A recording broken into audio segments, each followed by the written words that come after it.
mengerjakan saya dulu. Langsung saja kita ke pertanyaannya ya Ibu. Menurut Ibu sendiri apa itu manajer? Manajer, kalau manajer itu menurut saya adalah orangnya. Jadi manajer itu seseorang yang mengerjakan manajemen. Jadi tarik dulu, manajemen itu apa? Jadi manajemen itu suatu proses organisasi, suatu proses dari organisasi, pengaturan, pengolahan, pengendalian supaya tepat sasaran atau sampai ke dalam tujuan. Gitu. Jadi kalau spesifiknya manajer itu di situ adalah orang yang bertanggung jawab untuk proses pengorganisasian, pengendalian, terus pengaturan, pengolahan sampai dengan tujuan itu tercapai. Untuk pertanyaan selanjutnya, etika apa yang harus dimiliki sebagai seorang manajer? Nah di sini sebenarnya agak bingung. Ini etikanya maksudnya apa gitu ya? Sebenarnya gini, kalau yang disebut dengan etika secara dasar itu kan etika itu hanya benar atau salah, baik atau tidak, itu etika sebenarnya. Tetapi kembali lagi kalau dalam etika dalam suatu usaha disebut etika itu kan di situ kalau di dalam ini sendiri itu di situ ada bentuk tanggung jawab yang lebih penting, tanggung jawab, terus dari ketegasan, kedisiplinan, terus dia harus mengikuti peraturan yang dibikin perusahaan. Karena gitu loh, ini kan kita langsung masuk ke manajer ya. Manajer itu apa? Tadi sudah dijelaskan loh, manajer itu adalah orang yang paling bertanggung jawab mengenai manajemen. Nah, manajer itu kan banyak. Manajer itu ada di dalam sebuah organisasi. Organisasi ini bisa dari tim sepak bola, tim kalau di dunia usaha itu manajer itu dari berbagai divisi. Ada manajer marketing, ada manajer keuangan, ada manajer HRD, human resource development. Di situ setiap divisi, setiap departemen itu pasti ada manajernya. Kebetulan karena ibu ada di manajer marketing, di bagian marketing, itu mungkin etika bisnisnya ada yang dia keluar, karena marketing ini dia bekerja itu kebanyakan di luar dan masuk di dalam juga. Di dalam itu internalnya dan eksternal dan di internal. Lain halnya dengan manajer keuangan. Kalau mungkin manajer keuangan dia hanya duduk di dalam ruangan, biasanya dia hanya mengolah apa yang menjadi biaya-biaya, pencatatan seperti itu. Tapi kalau manajer marketing banyak yang dia arahnya lebih banyak keluar, masalah penjualan, masalah marketing seperti itu. Nah, di situ juga untuk etika yang keluar eksternalnya mungkin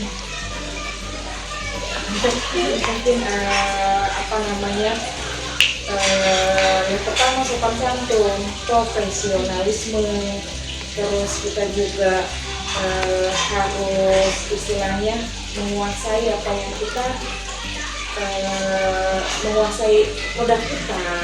Kalau untuk ke eksternalnya keluarnya, kalau di internalnya seorang manajer marketing karena dia ada bawahan, mungkin ada staf marketing bagian pencatatan, mungkin dia juga ada staf marketing yang di bagian penjualan juga. Nah itu juga etikanya juga yang lagi di sana mungkin seorang manajer harus lebih tegas, lebih punya kedisiplinan tinggi karena dia akan memberikan contoh untuk stafnya, anak buahnya, dan timnya. Mungkin seperti itu kurang lebih. Selanjutnya untuk pertanyaan ketiga, kontribusi apa sebagai seorang manajer marketing yang ibu berikan terhadap untuk mencapai target penjualan? Tentunya di situ ada kedisiplinan yang tinggi ya, karena gini, kalau kita ketemu sama customer, kita mereka misalnya datang kita janjian kita datang ke sana jam 11 kayak tadi. Nah pada saat kita kayak Mas tadi itu itu memang benar, karena kita juga di jalan kan kita nggak tahu di jalan itu mungkin ada macet, mungkin ada apa, itu juga harus ada komunikasi yang baik. Jadi selain kedisiplinan, ada komunikasi yang baik dengan sama kita, terus juga kita juga harus dengan customer itu istilahnya kita diperlukan oleh mereka. Jangan sampai dia datang nggak datang juga biarin aja. Kalau di marketing seperti itu, jadi kita harus punya kedisiplinan, terus juga harus ulet. Jadi itu kan marketing itu kan intinya dia menjual produk atau menjual jasa yang kita punya. Cuma untuk di perusahaan ini ibu itu di Damar Sukamana karena perusahaan jasa, kita jasa pengiriman dan logistik, jadi praktik. Jadi kalau misalnya kita ada barang, misalnya nih kayak kreol itu kan ada pabriknya, dia ada pabriknya. Untuk distribusi, mungkin dari pabrik itu ada ke distributor, ada yang kirim ke agen, ada yang kirim ke pasar-pasar, supermarket. Nah, di situ kita yang bagian pengangkutan logistik dan praktik. Gitu. Untuk pertanyaan yang keempat, apa yang dimaksud dengan etika bekerja dalam sebuah pekerjaan atau profesi? Sebenarnya gini, kalau etika itu kan tadi standarnya itu baik, buruk, terus benar atau salah, sebenarnya kayak gitu. Dan itu ada di semua aspek ya, aspeknya mungkin dari pertama kita mengikuti peraturan perusahaan, karena setiap perusahaan pasti ada peraturan. Masuk jam berapa, pulang jam berapa, nggak bisa kita masuk sembarangan. Jamnya masuk kita masuk di luar. Terus kalaupun misalnya ada kendala, kita harus komunikasi yang baik. Mohon maaf, saya di jalan kena macet, mohon maaf mungkin kendaraan saya mogok, atau itu komunikasi yang baik.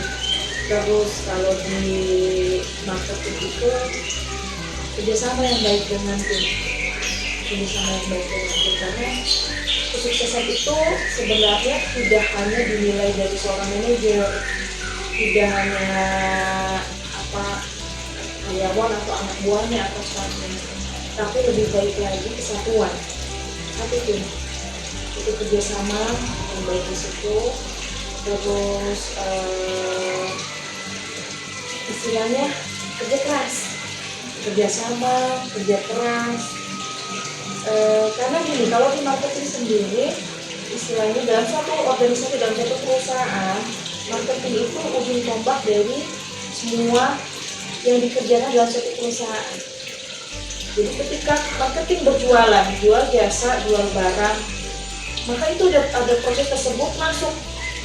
Oh ya, karena marketing dapat pembeli, maka ada pencatatan untuk bagian administrasi, ada pencatatan tagihan keuangan, ada proses pengepakan barang, ada proses pengiriman. Karena marketing itu ya ujung tombak dari suatu perusahaan atau itu seperti itu. Terus ya tadi itu intinya. Untuk soal nomor 5, bagaimana cara ibu menghadapi konflik antar anggota tim atau karyawan? Ya, konflik itu pasti ada ya. Kita mungkin dari atasan ke bawahan, atau bawahan ke atasan yang merasa tidak adil, atau mungkin di bawahnya sendiri karyawannya, stafnya yang biasanya konflik, rebutan wilayah. Wilayah ini bagus penjualannya, saya pengen di sini gitu kan. Terus yang ini, wah ini saya di tempat yang susah nih penjualannya nih, tapi saya di sini gitu. Karena kan kalau di kawasan industri pasti banyak perusahaan di situ, otomatis jasa angkutan juga di situ diperlukan banyak. Tapi mungkin di kawasan yang lain ini pabriknya cuma sedikit, itu juga akan konflik di staff. Di situ diperlukan pengaturan peraturan yang ekstra ya. Jadi ada peraturan itu nanti dimana mungkin seorang manajer akan mengatur, oh ya kamu nanti tugas di sini sekian lama, misalnya per 6 bulan itu nanti diputar. Kamu dari kawasan industri pindah deh ke bagian Cibitung yang sebelah sini, itu pengaturannya. Tentu itu kan sebelumnya ada istilahnya ada aturan yang dibuat, ada aturan yang dipetakan, ada aturan yang dibuat. Terus kenali sumber masalahnya dari mana nih, gitu kan? Kan kita masalah itu kan ada masalah dari karyawannya, dari mungkin karakter karyawan, karakter staffnya, yang kan ada yang dari orangnya aja ada yang males, ada yang rajin, itu kan pasti akan jadi konflik. Begitu yang rajin dia masuk target, begitu yang males nggak masuk target, nanti mungkin komisinya, bonusnya berlainan, itu akan jadi konflik. Terus juga nanti metode yang dipakai untuk penjualan itu, misalnya di sini kita harus pakai kendaraan karena jauh-jauh nih tempat summernya, gitu kan. Oh di sini kayaknya kita karena mungkin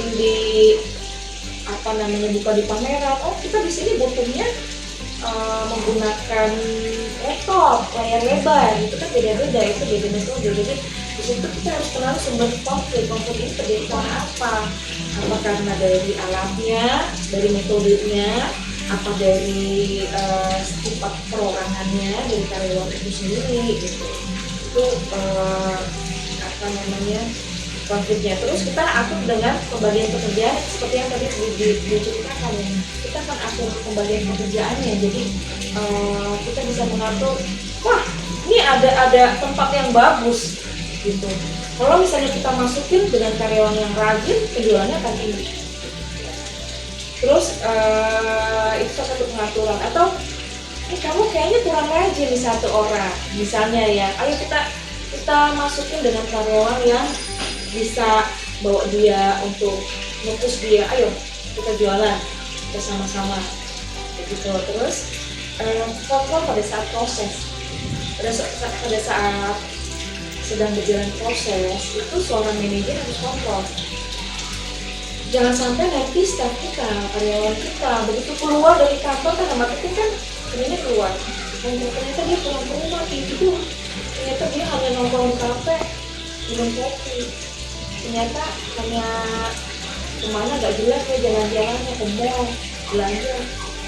Nah seorang manajer disitu ada kontrol terhadap karyawan. Terus kendalikan dan pengendalian dan tindakan. Setelah ada pengontrolan kita tahu. Biasanya sekarang sih sudah karena sudah lebih canggih ya, pakai handphone. Kita bisa lihat posisi dia. Atau misalnya mungkin kalau misalnya di kendaraan di mobil sudah di GPS, itu juga sebenarnya dari pengendalian, dari controlling dan pengendalian. Oh iya. Jadi begitu kita ada kesalahan, ada apa, kita briefing seperti ini. Kamu ada kendala apa? Itu poin yang pengendalian dan tindakan. Jadi begitu, oh iya saya kesini nih, ada masalahnya, di sana ada preman, kita nggak bisa masuk, bisa kayak gitu. Oh berarti kita sudah ada tindakan. Itu benar.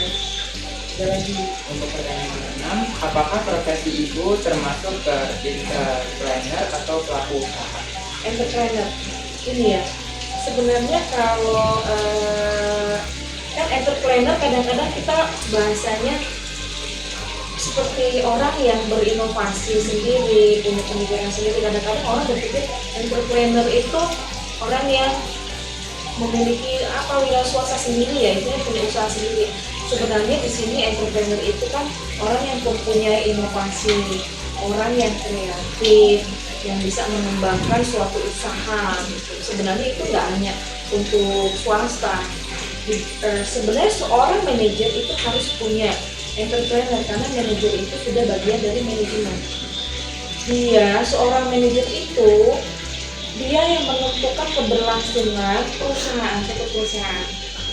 Perusahaan itu akan maju, perusahaan itu akan dibawa kemana, perusahaan itu harus berbuat apa, itu manajer-manajer yang harus menentukan.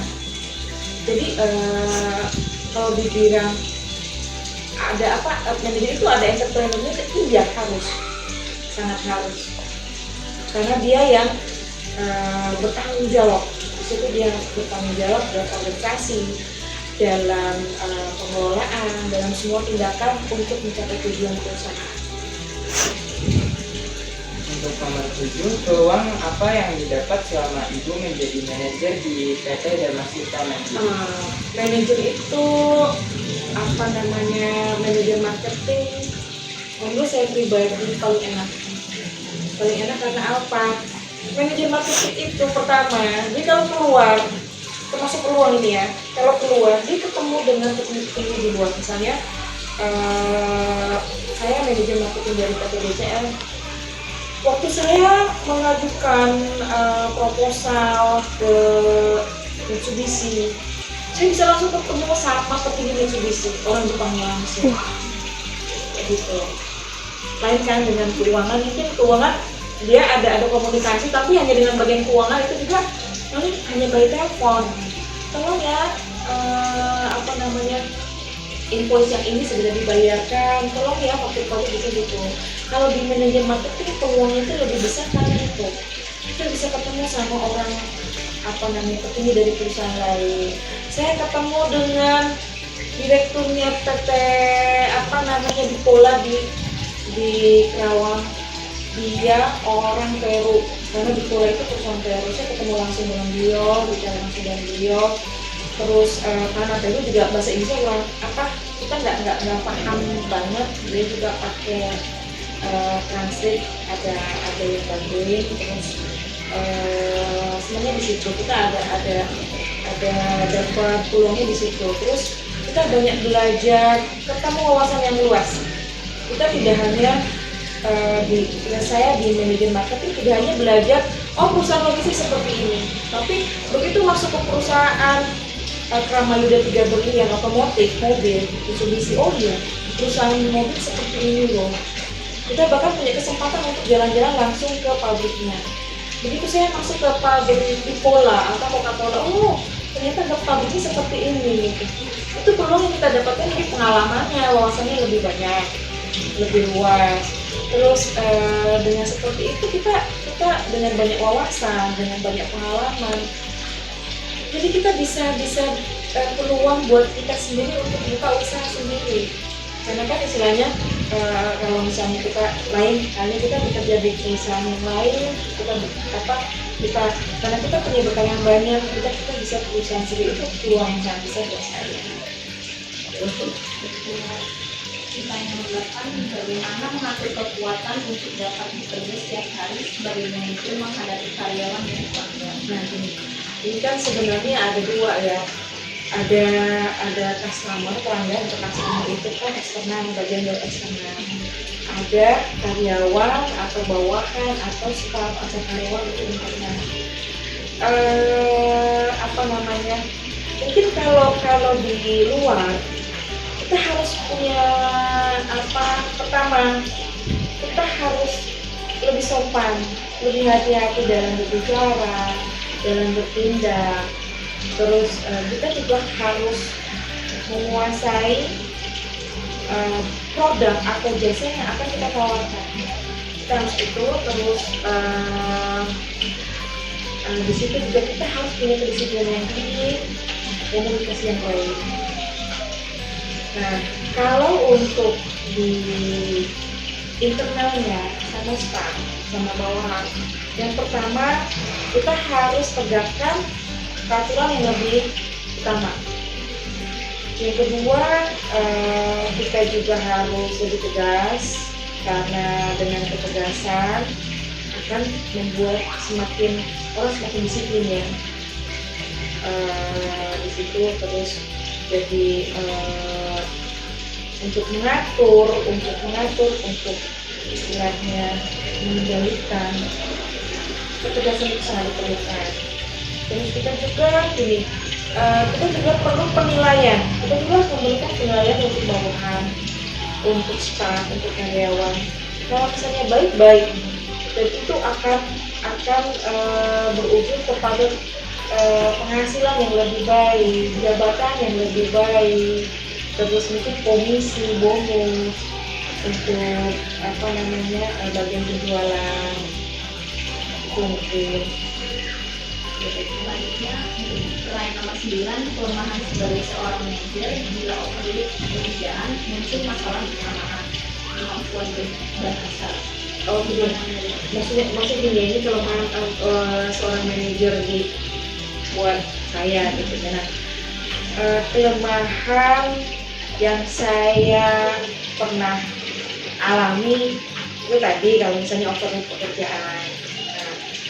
Dalam satu waktu nih ada beberapa customer 1, 2, 3, yang satu di Tangerang, yang satu di mana itu pas overload. Kita udah bingung nih mana yang harus kita dahulukan nih.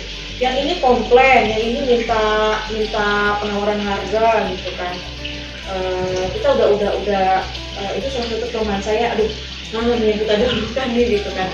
Tapi sebisa mungkin kita tetap harus atur waktu, harus memilah seperti itu. Terus kelemahan yang lain itu kadang kita di bahasa ya. Seorang manajer marketing, kita ketemu sama tadi orang Peru di PT di Pula, nanti ada orang Inggris di PT Coca-Cola, nanti ada orang Jepang di Mitsubishi. Itu kelemahan kita di bahasa, tapi biasanya bahasa Inggris yang paling utama untuk komunikasi di situ. Walaupun mungkin itu sama orang Peru bahasa Inggrisnya agak beda, agak lain dengan kita gitu, beda gitu. Jadi untuk kebanyakan yang di Indonesia itu dari bahasa. Makanya untuk adik-adik ini semua, kalau bisa bahasanya minimal bahasa Inggris harus dikuasai, minimal yang dasar aja, conversation kayak gitu. Terus ya tadi ya masalah juga yang datang, dan masalah biasanya itu yang kita bikin down. Wah, ini masalah datang. Apalagi kalau misalnya yang marah-marahnya langsung manajer orang Jepangnya, ini kenapa mobilnya datang telat? Ini kenapa? Wah, kita udah itu kita udah down, udah lemah. Ya, untuk menguatkannya kita tim itu harus jalan. Karena seorang manajer mungkin biasanya dia hanya duduk, tapi mungkin staffnya yang jalan, mungkin timnya yang lagi di lapangan, kayak drivernya, kayak truckingnya. Jadi kembali lagi untuk menopang kelemahan itu kerjasama yang baik dari tim. Insya Allah setiap kelemahan akan terselesaikan.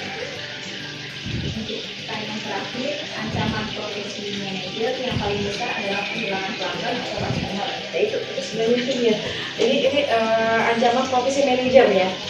Ini ancaman profesi manajer pertama tadi ada yang sama ya, eksternal dan internal.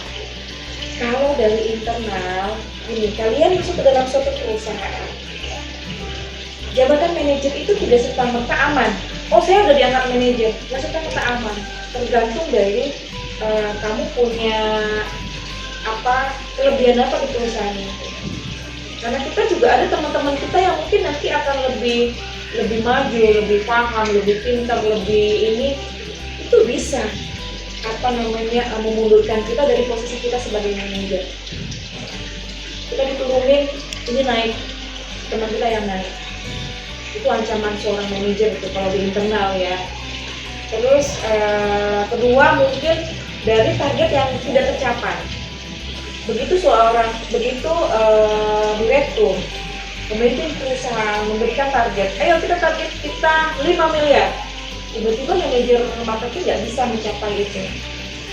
Wah, kamu kenapa nggak capai ini? nanti beralasan bla bla bla bla gitu terus nggak bisa. Berarti kamu tidak mampu jadi manajer marketing. Saya gantikan kamu dengan teman kamu, rekan kamu. Aku bisa jadi dia ngambil dari luar. Biasanya perusahaan-perusahaan besar, perusahaan raksasa di Indonesia ini kebanyakan kok orang luar. Kenapa bahkan dari orang India yang jadi manajer di perusahaan-perusahaan besar? Karena itu mereka bisa, karena mereka bisa bersaing dari segi bahasa, dari keahlian, jadi dari apapun, dari kerja keras. Nah itu tadi ya, jadi dari internalnya mungkin ancaman profesi menjadi seperti itu. Sekarang dari segi eksternal, dari segi eksternal di luar itu seorang manajer marketing itu misalnya harus menguasai apa yang dia jual, barangnya atau jasanya ini dikuasai. Jadi orang dari customer kita itu merasa puas. Dengan merasa puas, dia akan membeli repeat itu maksudnya pembeliannya itu jadi berlangganan, jadi mungkin lebih banyak lagi, terus udah nggak beli kemana-mana istilahnya kayak gitu. Jadi begitu dari luar kita customer lebih puas dengan pelayanan kita, dengan servis kita, itu akan lebih banyak lagi penjualan atau keuntungan buat perusahaan kita. Di situ juga pihak direktur atau owner dari perusahaan itu akan memberikan kita penilaian yang lebih baik. Oh iya, dari customer kita ada pujian buat kamu baik, kamu bagus. Dan seperti itu kan jadi nilai tambah untuk seorang manajer marketing. Jadi seorang manajer marketing itu harus wajib menjaga customernya, berbuat baik supaya customernya terus menggunakan jasa kita, produk kita, supaya tidak menggantikan kita dengan mungkin kompetitor yang lain. Sekian wawancara dari kami. Sebelumnya kami berterima kasih kepada Ibu Sandra yang sudah menyediakan waktunya untuk menjawab pertanyaan dari